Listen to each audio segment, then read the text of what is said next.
it takes some time. I think it may take, let's see how many, 10 minutes to write. For this case, why it's slow? So a little slow because we have 15 run here. It's really because the data size is quite large. Usually, if you have like 2 or 3 runs, it's very fast. Okay, and then so for the converter for max count is very similar like for PD. One, just you need one additional protease group. This you can out all of them from max count. The evidence file here is that's the output name evidence. If you see for the max count, when they give you the output file, they will also give you some instruction file which tell you like what's the column mean for each, what's the meaning for each column in each file. Evidence file here is the peptide quantification information. It contains all the peptide quantification information. And one thing for max count I'd like to point out is the annotation. It's all the same like the annotation file we made for PD except the column, the channel name. Okay. Since it takes long, I will just stop it. I think you can stop it because it takes quite long. You can, if you want, you can run it after class. I also put I have already put the output file in the folder. It's here. Input max count is the output from this function. Since you don't have time to run it, it's the input max count is exactly the output from this file, this command.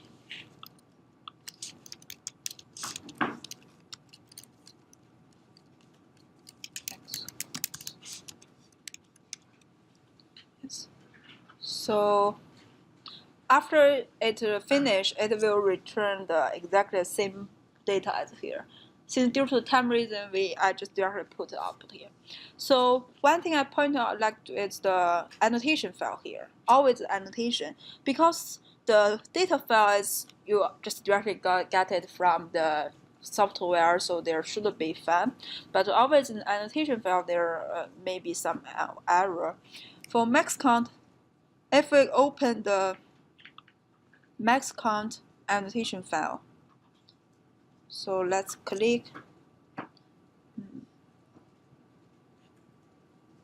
max count annotation file. But if we output it, like head of the file, we see head output. If you look at that's the first 6 rows of the file annotation file for max count. Run is the same as the PD annotation. Condition is also same. Nature, biological replicate, they all same. We can use same thing, except you see the channel here. So that's why I say you need to make sure that your channel information match with the data file. In MaxCon, somehow they rename the channel. It's usually we will use like in PD they use 126, 131. It's the label name, but in MaxCount somehow it rename it to like 0. Since it's 10-plex, so it rename it from 0 to 9. And then you need to make sure here when you rename it, we know that the channel 0 means the channel 126. And then channel 1 means the 127C. So then when you just keep in mind, you need to match it back to your own sample. And you need to know for run 1 channel 0 what sample is when you made the annotation file. So then we have already tried the 2 converter, which is for PD and for max count. After the output from the 2 converter, so I think I will for the following, we still need to work on the subset one because the subset PD. So because if we run the following analysis on the whole one, it's too long. For the subset PD, again, to make sure you have the subset PD data. If anyone have the subset PD, just put it on your laptop. That's how we get the subset PD.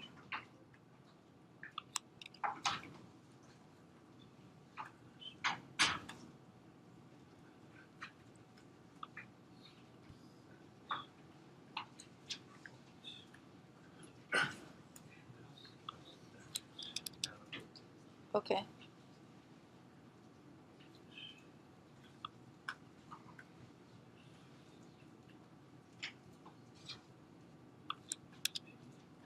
Yes, that's how we got the subset PD, exactly here.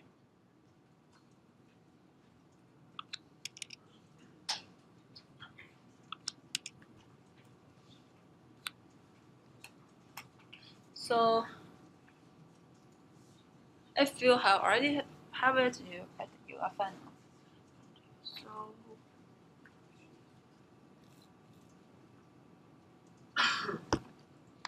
So after you have the subset PD as the 10 proteins, we use. Okay.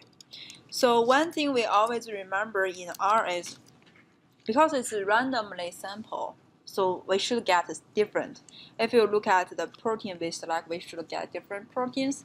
But if you always want to get the same protein next time, it's for the reproducibility, you can just give it some seed, like sex seed. Sex seed, 1, 2, 3. So, and then if you run it now,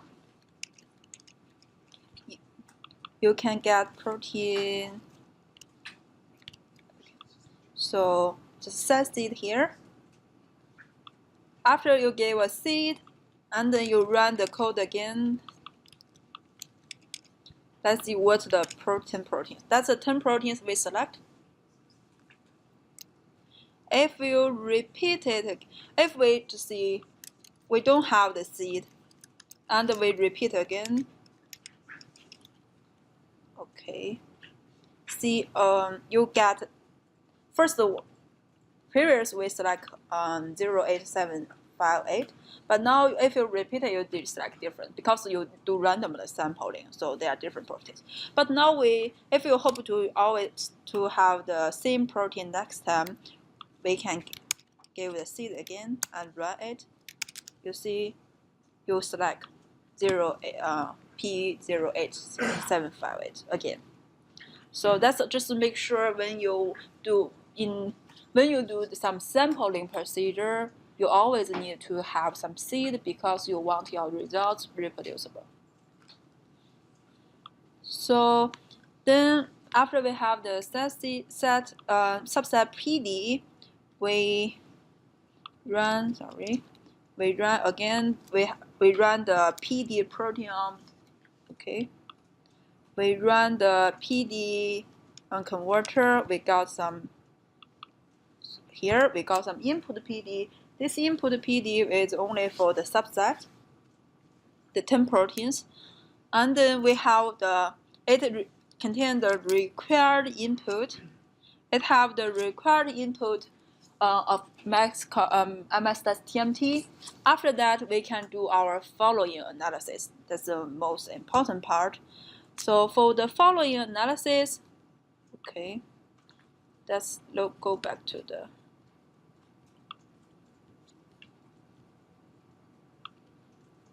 See, that's the workflow of MSstatsTMT. We have already finished first part, pre-processing part.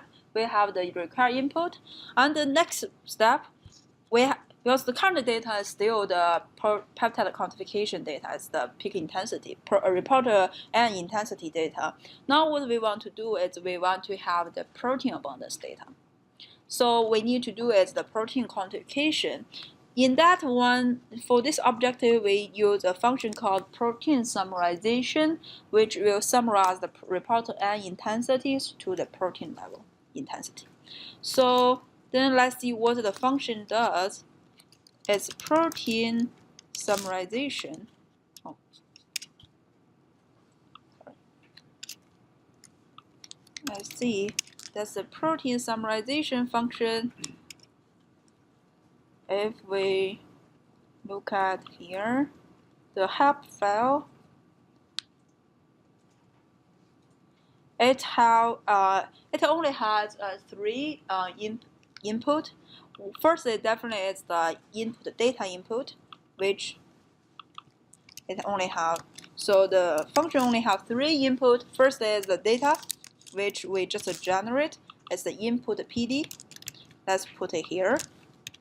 And second one is what method you want to use to do the summarization. In MSstatsTMT, the default one is the Tukey's medium polish. It's TMP, which is same as MSstats. If we also copy it. Method is medium polish. But actually, MSstatsTMT also provide other option, summarization option. We will try it later. But now let's just use the default one, medium polish one. And then whether you want to do normalization, after you do the summarization, whether you want to do the normalization, we want to do it. So let's try it. True. So it means you use medium polish TMP to do the summarization, and after summarization, you will do a run-to-run normalization. Here, in order to do the normalization here, in current version of MSstatsTMT, you need to have a reference channel in each run, at least one reference channel in each run. So if you don't have it, you couldn't do the normalization here. Then let's run it. Input PD, let's see, count PD. Let's give the output to count PD, yes. Okay, that's the code. This will give us some protein level normalization, protein level summarization, and then normalization data.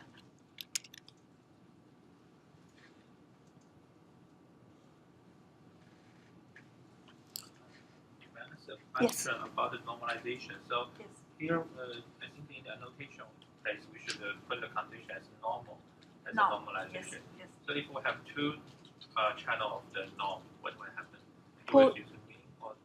So in the annotation, for example, if you're 126 and 131, both of them are normalization channel, normalization, you should put both norm here also norm. Yeah. But during the normalization channel, we will calculate the average of all the normalization channel. Okay, the average. Yes. So if you have the output, if you will run this code, the command and the no error return, please put the blue one. If you have error, you can put the pink one. So, see, that's the, okay.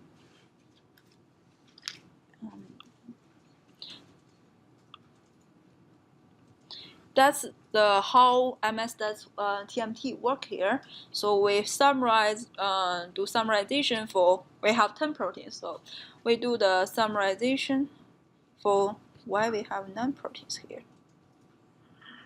Okay. I think so.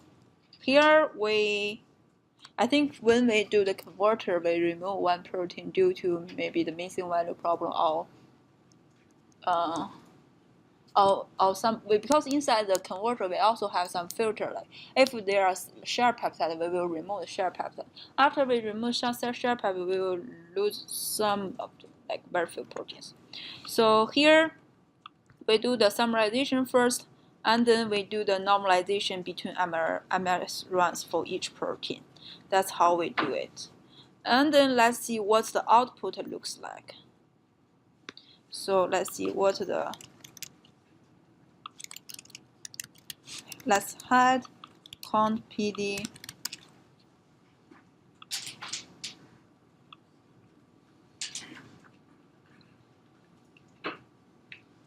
That's how So we first have run.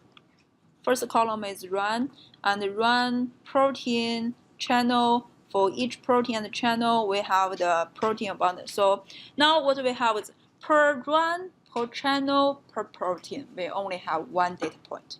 See here is run, protein channel. We have protein abundance. Here is the when we calculate when we do the protein summarization, we first do the log2 transformation, and then based on the log2 report to n intensity, we do the normalization. So it's already the abundance here is already log2 transform, and also normalized. So okay, then after we have the normalization, summarization, and summarize and normalize data, we MSstatsTMT also provide some visualization tool, so you can see how you can see the summarized data. Like yesterday you tried the MSstats, there's like profile plot. We also MSstatsTMT also provide the profile plot, so you can see how the summarization works. Then the input of the. Now let's try the visualization tool for MSstatsTMT. So we provide one function for the plots, which called here. That's called data process. The beginning is same as MSstats, and then we have a TMT for to distinguish them. So this function will allow you to make the plots for each profile plot for each protein, and also the plots will show you the summarized protein abundance. And let's see, that's the protein. It has, for this function, since it's a plot function, it will have like several figure parameters about how you want the figure look like how wide, how long, and what's the text font or something like that. But they all have default. So I think when you write that, let's see. Let's first try with all the default setting. So now we have the count PD, which is the protein level data. We want to make the profile plot. So first, we see it requires two data. First is the PSM level data, which is our here input PD.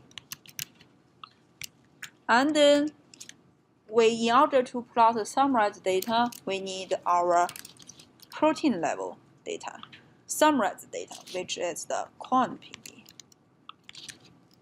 So I think that's all the required input.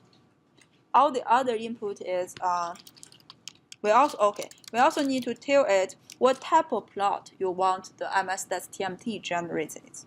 So currently, I think it's profiled. Yes.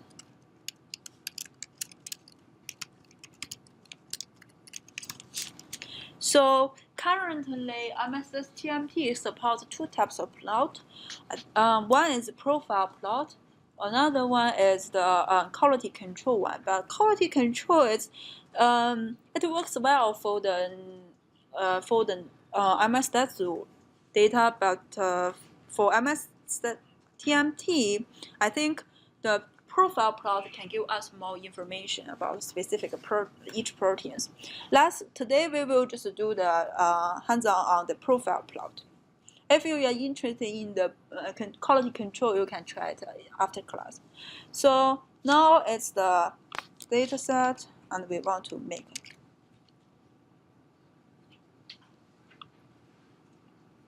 See, it will make profile plot for each protein. Then now it has already done. If you look at your the folder, the working directory, folder, it should be on desktop. Then you can see, okay, it's too small. So you can see two PDF files, which called profile plot and profile plot with summarization under your working directory. See, like here, there are two files. That's exactly the plot you just generated by the function, by using the function. So if you can see the plot file, please put the blue note in front of you. If you have trouble with it, please put the pink one.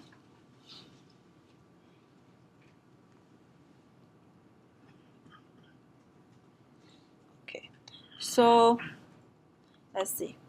For the profile, let's first see there are two files. Let's first see the first one. Let's open the first file. That's for the profile plot for protein P00915, which is the spec-in proteins. So for spec-in proteins, we know, okay, that's because we have so many runs. So that's why it will look a little weird here. Usually, if you have multiple runs, like more than 5 runs, we have some parameters inside the function. You can adjust the width and the height. So here I will try it later. That's all the default parameters. So for the each panel here is 1 MS run. In our case, we have 15 runs. And inside each panel, we have, it's hard to see, but actually there are 10 points. Each point, each dot corresponding to one channel. And the different color here means different peptide ends. For this protein, you can see actually it has 4 peptide ends, but most time we can only see like 2 peptide ends for most runs, or even for this run we can only see 1 peptide ends. And for one run like here, the middle one, there's no peptide identification for the specific protein.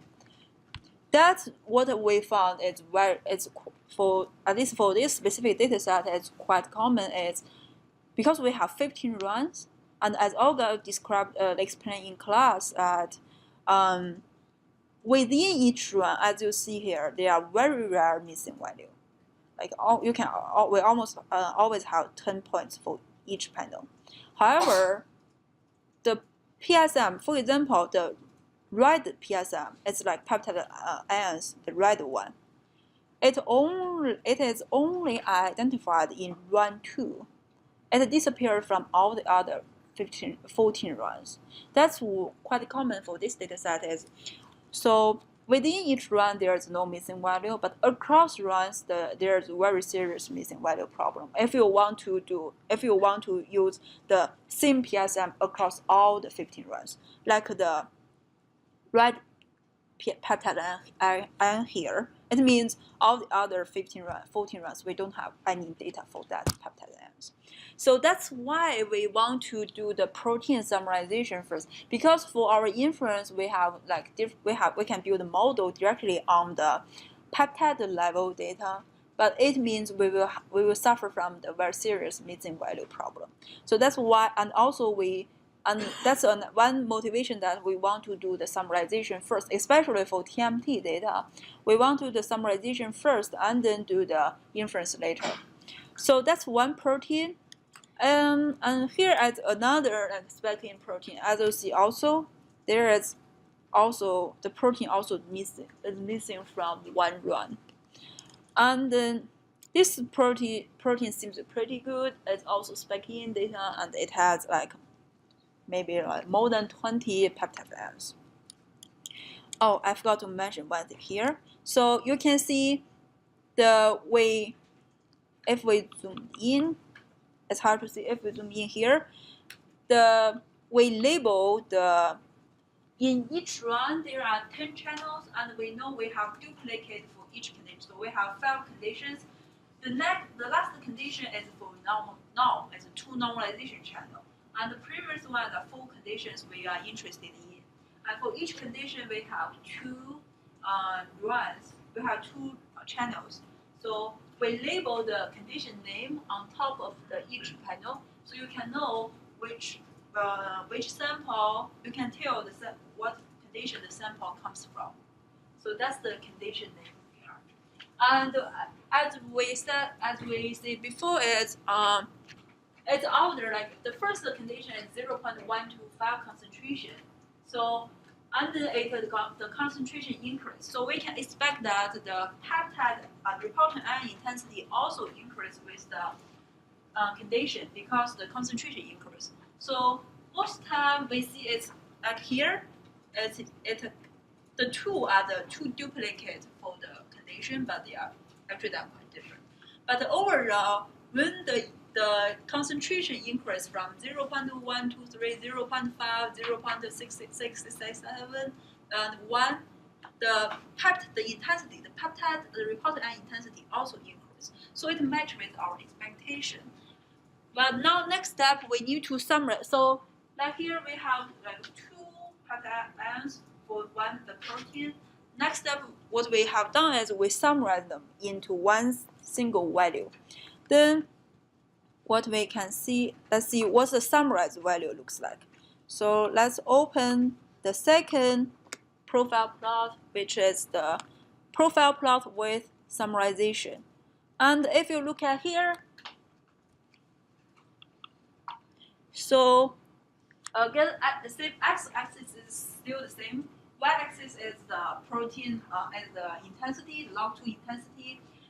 It's hard to see, but there are some very gray dots, which is the peptide ions in the previous one. The previous plot we have like different colors to show different peptide ions, but now we just mark them as gray, and the red dot here is just the summarized value, summarized protein level value, and that's the one. The difference here is we will use it for our following analysis, and so as you see, the protein abundance increase with the concentration as the concentration increase.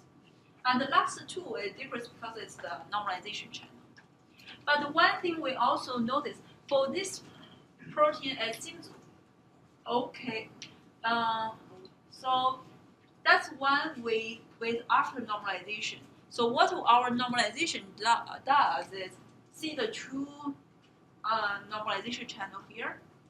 If you look at them, they're like because we have 2, so we need to average it. But overall, you can see the 2 normalization, they are equal across all the rows. See we focus on the normalization, so they equal across all the rows. And after we make the normalization channel equal across all rows, actually the distribution of the protein abundance also seems quite close across rows. I will show you later that without normalization, actually, they are not so consistent across rows. So that's why if you want to do the inference, we need to do the normalization here across rows. So, okay, let's go back. That's our default profile plot. But as I said, now let's try something else. The data we just saw is the normalized one. If we want to see how much our normalization matter influence, let's try something without normalization, summarization without normalization, what it will look like. So we will repeat the same protein summarization function here, but this time let's set normalization to false. And let's change the name to like no.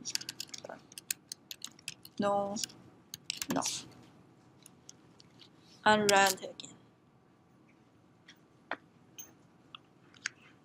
So this time we only do summarization. We don't do any normalization between runs. So what will the profile plot looks like? And then let's run profile plot again, but this time the PSM data is always the same. now our summarization data different. Let's change it to no now. And as you just saw before that the panel for the profile plot is a little weird, it's too narrow. Now this time we want it wider. So for this we have some parameter we have is wide. So let's see how let's set it to 10. And at the same time we want the head to maybe 5. You can change it. You can try like which looks best. So this time we see we want it wider because previously it's the same width. It's the same width and same width. The head is the same as width, but this time we want it much wider. And then let's plot it again.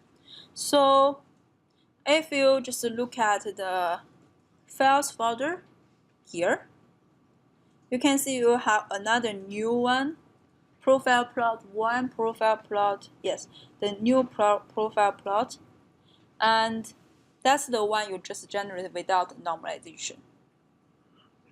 So let's open it again. Let's open it, see. So that's a new one.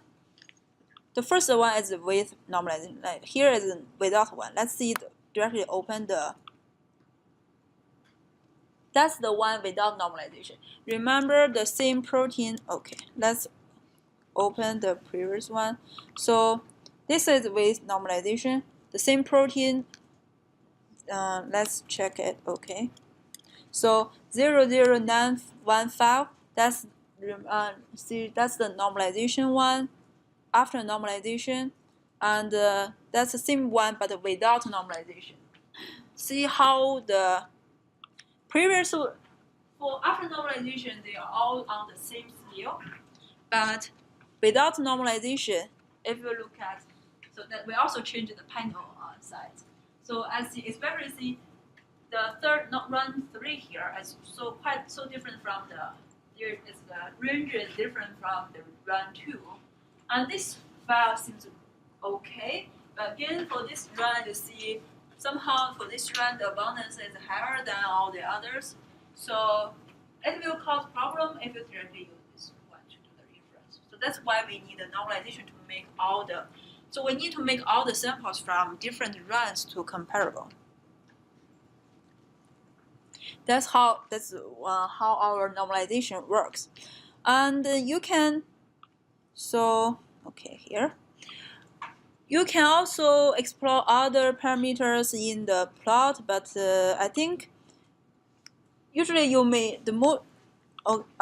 there are also some other parameters you can try it.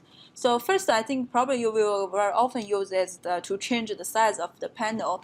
But after that, I think another thing is now you can see the file name, the plot name is just some default plot name. We will give some default, always profile plot 1, 2, 3, 5.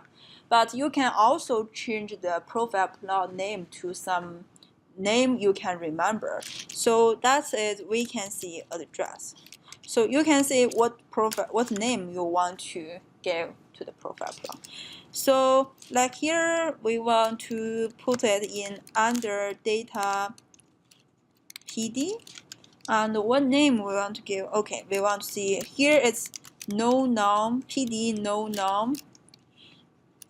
And yes, that's the one.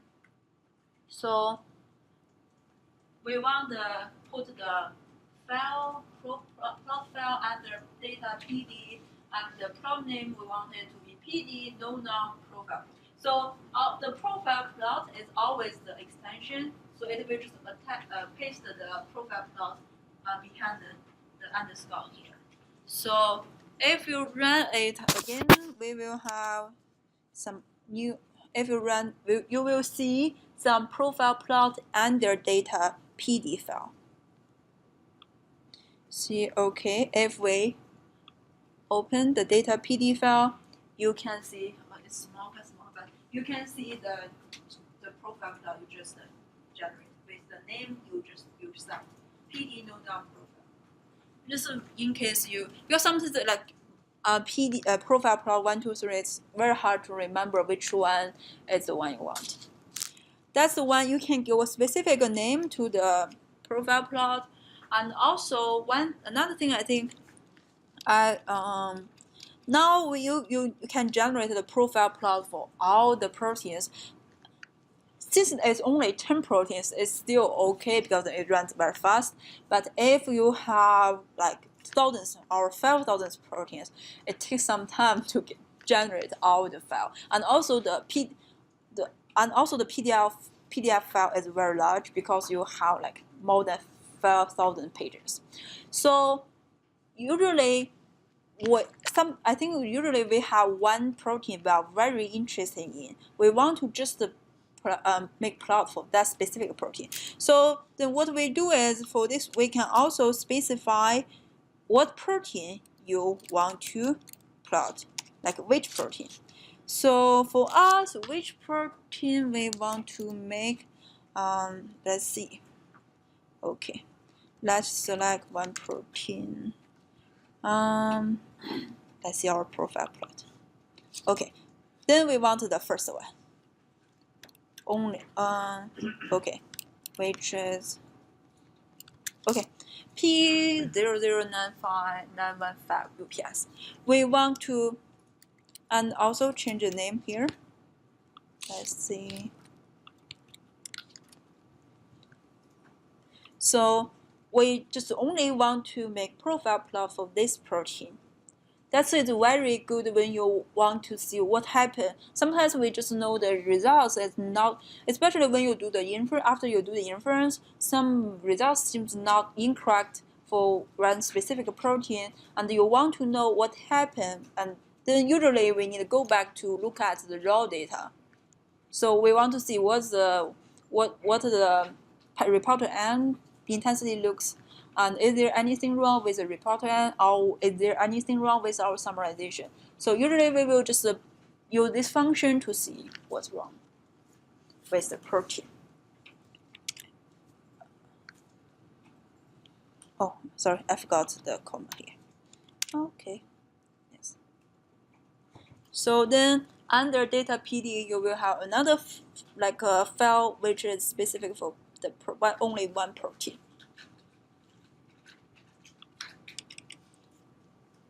So I think let's try some exercise. Okay. I think, okay, let's try some exercise here.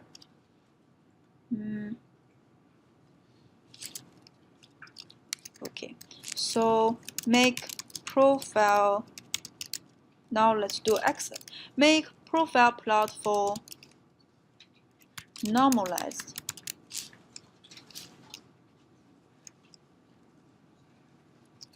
protein data for protein. Let's see what protein. Okay.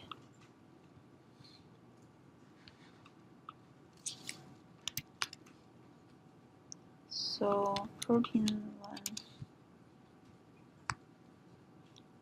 Okay.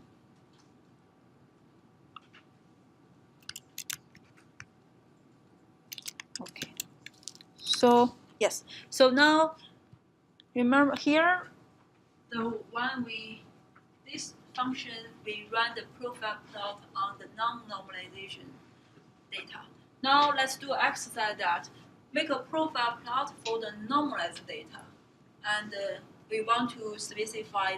We want to do the profile plot for two proteins, one spec in and one background. So you should run it 2 times for each protein, but on normalized data.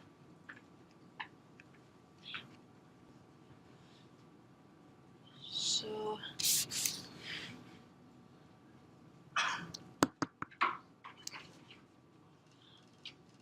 okay, I think most of us have already got the figures.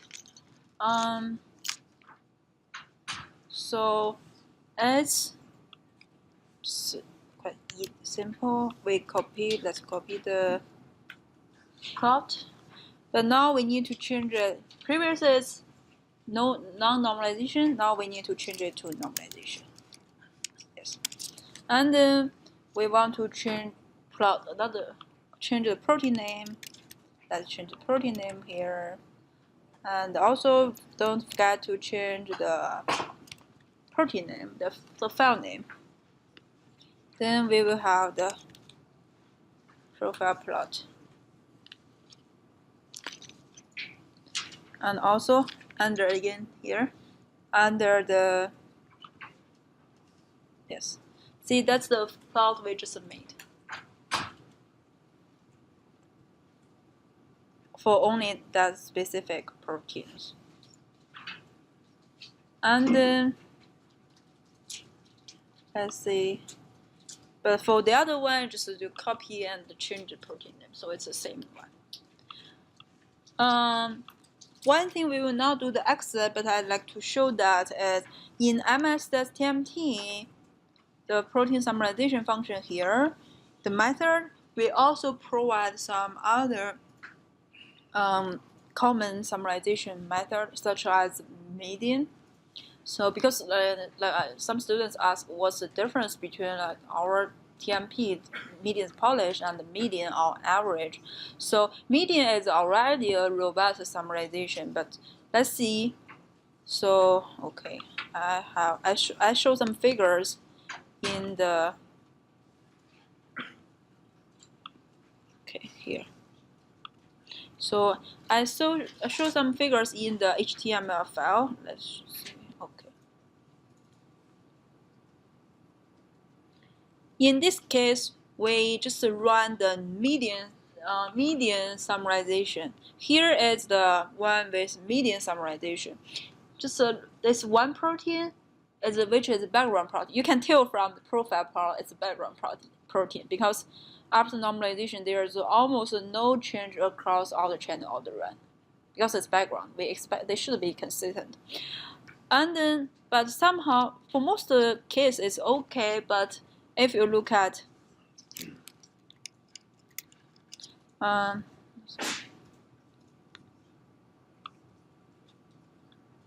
okay, if you look at some specific run, for example, here, the middle one, but still there are some channels, the abundance is lower.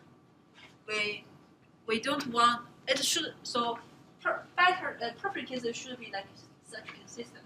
But here there are also some fluctuate. That's what when we use median summarization. But if when we use our own summarization method, let's see here. So, okay,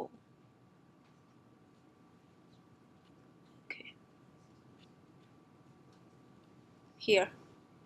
So the same protein, but if we use our the median polish, the default one, you can also try like median with MSstatsTMT. But our default method is median polish. It's a more robust method. Same, I think it's a 1, 2, 3. Okay, that's the one, the median one. Do you remember the previous we looked at? There are some data protein. There are some channel. The protein abundance is quite low here. But if we use the median polish one, for that run, it looks much better. So the protein summarization is more robust because we can tell there may be some for this one is some outliers which is quite low here, and also here it's hard to see, but there is some very low data point here. It may be outliers or some reason, and then for the robust summarization, what robust? We hope that our summarization is robust to such kind of outliers. So that's why we prefer to use the median polish here because it's more robust to the outliers. Okay, then that's I think for our protein quantification normalization we have already done. So we have the normalized protein level data. Next step, we have protein abundance data. We want to do our testing. So again, for our data set, we have 4 different concentration. and we have spec-in proteins. We should expect that the spec-in protein, for spec-in proteins, they should be differentially abundant between two conditions, especially between like 0.125 and 1, because 8-fold change, they should be differentially abundant. Let's see whether the results give us the same one. So for our testing, we have another function. We use again very similar name like MSstats, which called group comparison TMT. For current MSstatsTMT, we support to do the test to do group comparison, which is to test whether one protein is differential abundant between two conditions. So for the time course data, we will just work on it for our next release, but currently we will focus on the group comparison case. So for this data, again, for this, I think when we want to use this function, one difficulty is we have the protein abundance data. So you have, and then we need to tell the function what comparison we want to make. For example, we want to compare, for our case, like we want to compare maybe condition 0.5, 125, and 1. So we want to compare these two.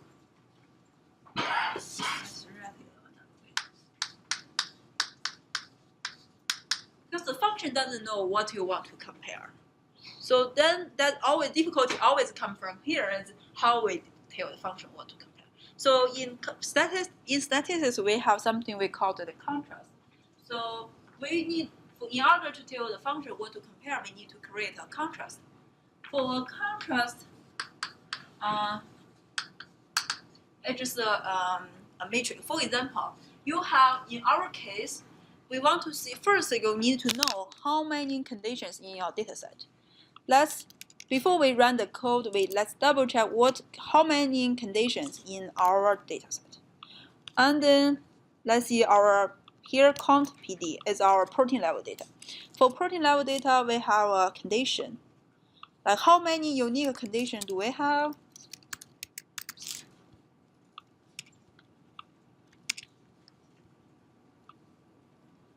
If you look at here, so like currently normal is not our condition. So actually we have 4 conditions. Those 4 conditions. So since we have 4 conditions, so when that's just sometimes it also may make mistake as you just give the function some condition which doesn't exist. But so first, before you make the contrast, make sure what condition do you have, like condition name. So now we have the full condition. See, so that's right here. We have 0, 1, 2, 5. We have 0.5, 0, 6, 6, 7, and 1. So we have these 4 conditions. And first, we like to compare like something maybe 1.1. We want to compare 1 and 0.125, the largest function. So for this case, we can write it like 1 minus 0.125. In statistics, it just mean you want to compare 1 and 0.125. So then how we specify the contrast? Contrast is first it's a matrix, and the column is just the conditions you have. So for our case, we will have 4 columns because we have 4 conditions. Then now we have columns. So the rows is how many comparison you want to make. For example, now we only want to compare group 1 and group 0.125. Then you only want to make 1 comparison. So then there is only 1 row in the contrast matrix. So the column is the full condition. The row name is just exactly the comparison you want to make. The row name can be changed. You can put the name contrast, the comparison name you like. But usually I will put like this because it's easy to interpret.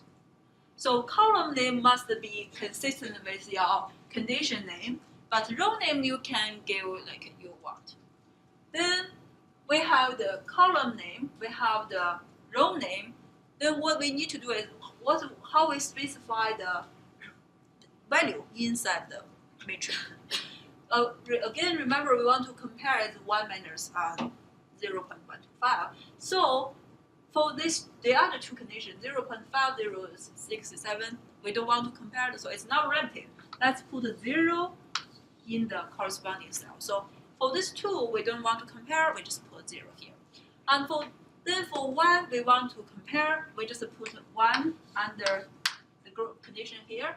And then for the other one, we just put 1 minus. So you see, it's the coefficient 1 minus, minus 1 here, 1 and 1. So that's how you generate the contrast matrix. For example, we have another, if you want to compare, like, again, we want to compare some very small fraction one. 0.67 minus 0.5. So this time we will focus on these two conditions. Then for the column name, row name, let's put 0.67 minus 0.5. Then how we assign the value here? First, let's put 0 under the other two conditions because we are not interested in that condition. And then again, the coefficient between in front of 0.67 is 1, and the coefficient before 0.5 is minus 1. So that's the two. If you want to make the comparison between the two comparison here, that's how your contrast matrix should look like. Okay, for the contrast matrix part, clear? Okay, question? Oh, yes. I have two questions. Yes. Why aren't we including normalized? It's our implementation. Actually, inside the function, we will remove that. Okay. And inside the function, I assume you're also going to put it in numeric order. Otherwise, how do you know? How does the computer know? So that's why. Okay. So that's why you need to give the column name here. So that's why you must give a column name. So then the computer will know which column corresponding to which condition. Okay. What? Sorry. Could you speak up? How about the replicates of each of the ratios? Because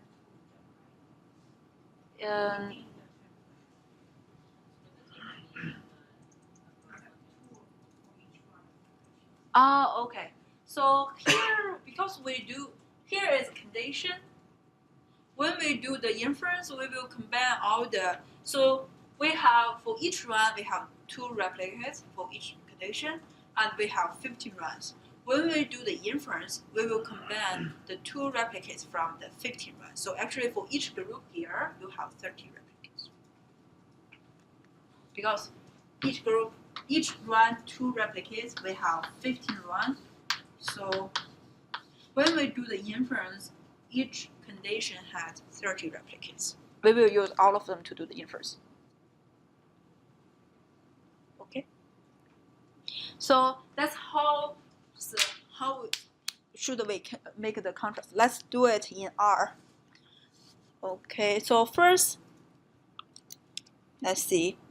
Let's do contrast 1. Let's create the first column here. Contrast 1. It should be a vector, and the value is -1, 0, 0, 1. That's our first contrast. We will assign the column name and the row name at the very last. First step, we just assign the value. Then let's make some like contrast 2, which is second row we want to compare is, let's make 0. And then we want to compare the middle, the two conditions in the middle.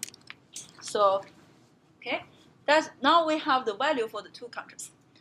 So next step, we need to combine them in a matrix.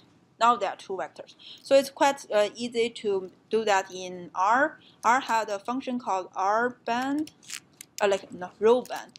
It basically is you have two matrices. You want to combine them by row, so it's just like make it even longer. So two matrices you want to combine by row. And now here we have two vectors. We also want to combine them by row. So it's contrast 1, contrast 2, and then we will have a contrast.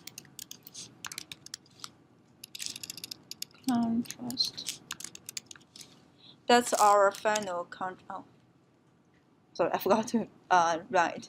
Let's need first write. Okay, then that's our contrast. Okay, good. So let's see what the contrast looks like. That's how it looks like. So it's a matrix which has 2 rows and 4 columns. 4 columns corresponding to 4 conditions. 2 rows corresponding to 2 comparisons we want to make. But at the thing, what's the difference here? We still need to give it column names and row names. So then let's give it column names first.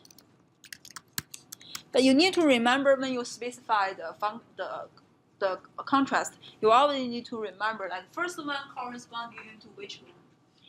Now we see the columns names of the contrast. Let's give it.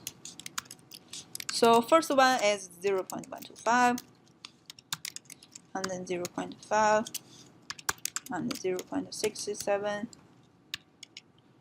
and 0.1. Oh, sorry, it's 1. Make sure it's the same as you just checked before.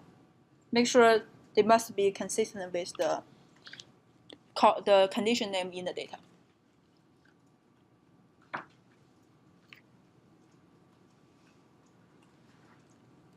Then after you run it, if you check the contrast now, it has column name.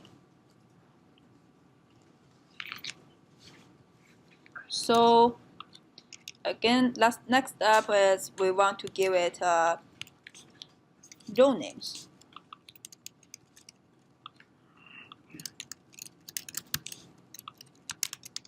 So for the column names, you must it must be consistent with the conditions in data. But for row names, you can use your own one. But usually for me, I just like the way I write in the blackboard. That's easy for your later interpretation. So now we need to first column, first row is we want to compare it between 1 and 0.5. Second one is between 0.67 and 0.5. So then we have row names. Let's see. Okay. That's our final contrast. How does it? We have 4 conditions, 4 columns, and for each row we have the contrast. We have the comparison. Then now you can give it to the function. The function knows what you want to compare. So I think when you use the package, the two difficulties are first how to create the annotation. That may make some mistake, but for others, you just can use our default setting. And also, when you set up the contrast, it also may make some error here. So, and then we have the contrast. Let's see the function. For the function, we have 2 main input, like required input. First, definitely is the data. So data is our count count PD. That's here. So it's the protein level data, normalized one. And then we have the, let's see, okay. We need to tell it what's the contrast matrix. Sorry, it should be. Okay. It's exactly the one you just set up, contrast matrix. So that all the others is default, so you can just tell the function these two. I think you can be okay to run. But before we run, let's save the results into, for example, test PD. Yes. So okay, that's all. The right side is output. So we do testing for each protein.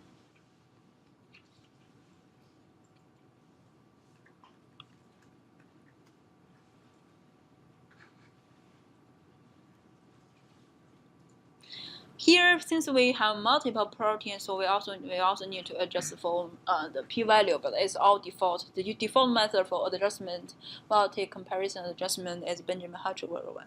So, but it's all default setting. You can change it if you have other options. Okay. So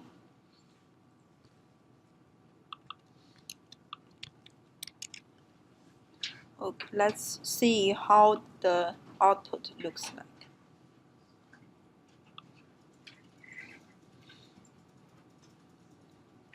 It's hard to see from here. Let's view.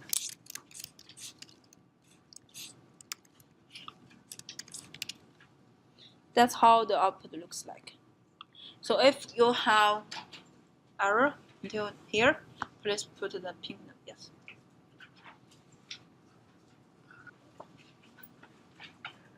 So I think okay.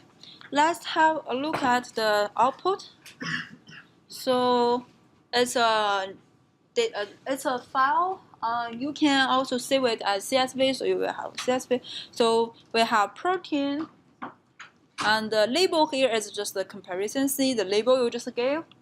You want to compare the group between 1 and 0.5. You also want to compare the group between 0.667 and 0.5.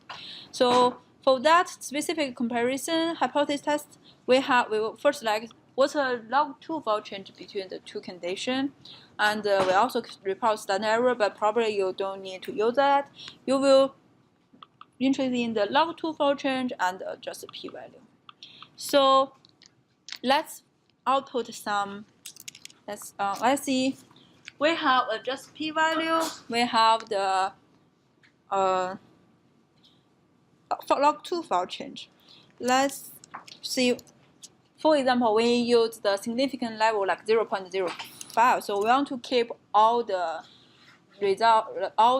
tests which has adjusted p-value smaller and equal than 0.05. So PD, test PD, we will have the adjusted p-value. We want to adjust p-value. We want to see what test the adjusted p-value is smaller than equal than 0.05. Usually, like 5% is always when we use it, because after we adjust it, it means we want our FDR is smaller than 5%. So we see, and then we want to keep the results. Let's do that. We want to keep the rows which has adjusted p-value smaller than 0.05. Let's call it significant test. And if you run it,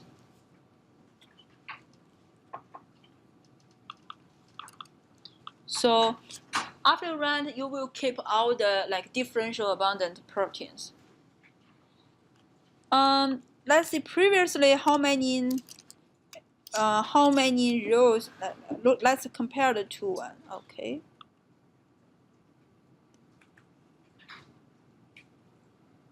I can do that.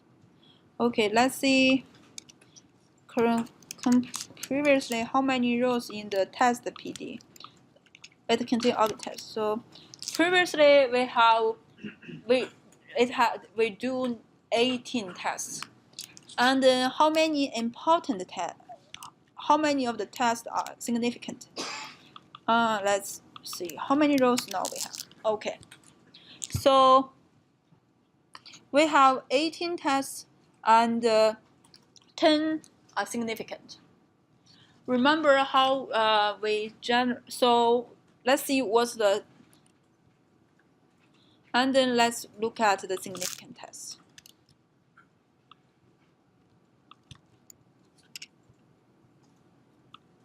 Let's just make output of significant test.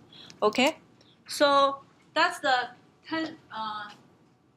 That's the 10 significant tests. Let's say all the tests are UPS, which is spike-in proteins. So all the spike-in proteins show like significant, like they are significant means they are differential abundant to the two conditions. So all the UPS here, they are differential abundant. The spike-in proteins are differential abundant between the two conditions. It makes sense because they are like they are spike-in proteins. And actually, if you look at the fold change, if you look at just the p-value. So first, if you look at the fold change. So it's log 2 fold change. We know that this one, these two conditions, they are small. The fold change is smaller. It's around like a 0.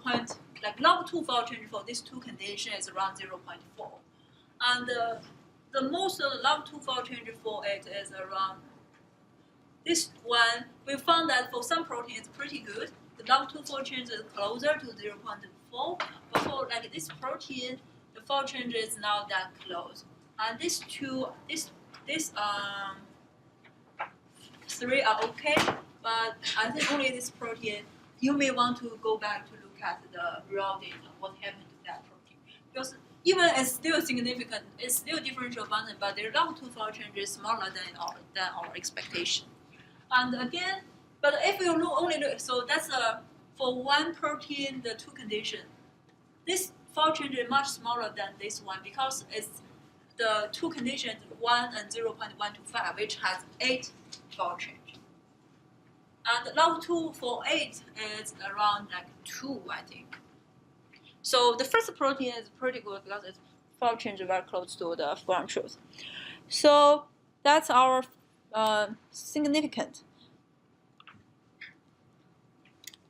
So after you have all the tests and significant tests, you can save it as a CSV file. So usually for our output, we can save it as a CSV file.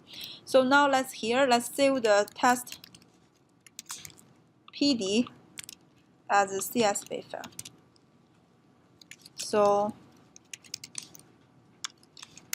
CSV file. Okay. Let's put it under PD.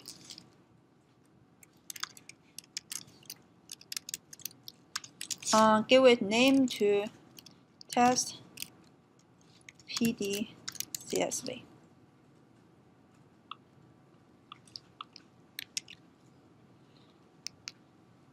After you run that, here I can do that.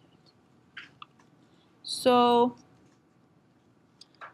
test PD CSV, and you will have a CSV file which has all your test results under the data PD folder.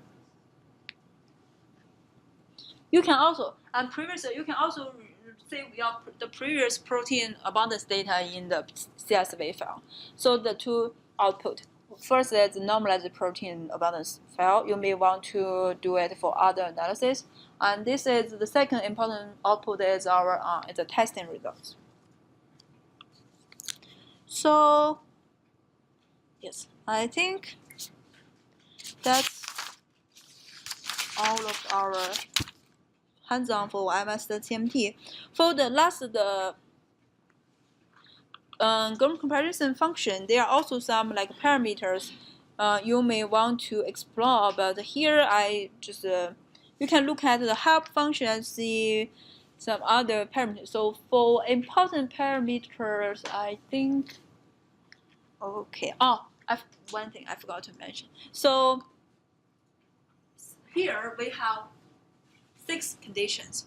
If we want to compare like 2 conditions for all the possible we want to make conditions for all the possible 2 conditions, comparison for all the possible 2 conditions, how many comparison we can make?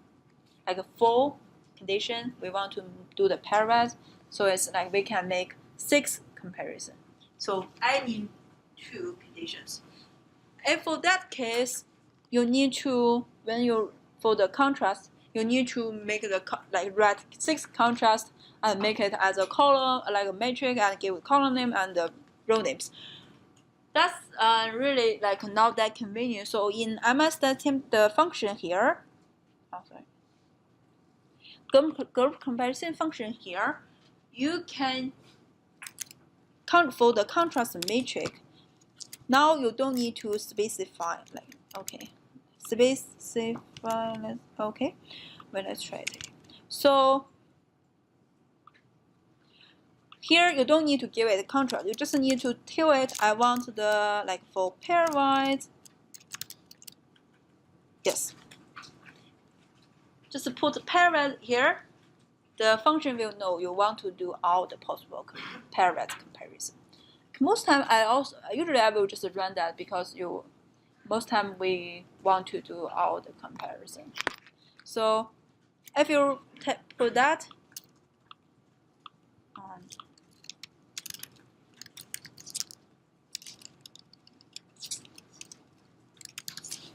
if you run it, so you see they will do under here is output.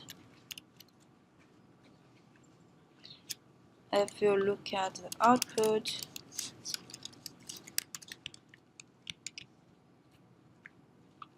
so yeah. If you look at the output, just change the contrast matrix to pairwise. So now you don't need to specify any contrast. Our function will automatically generate. And then if you look at the label here, you will have all the 6 label. So for the first protein, we have 6 rows. Each row has 1 possible comparison.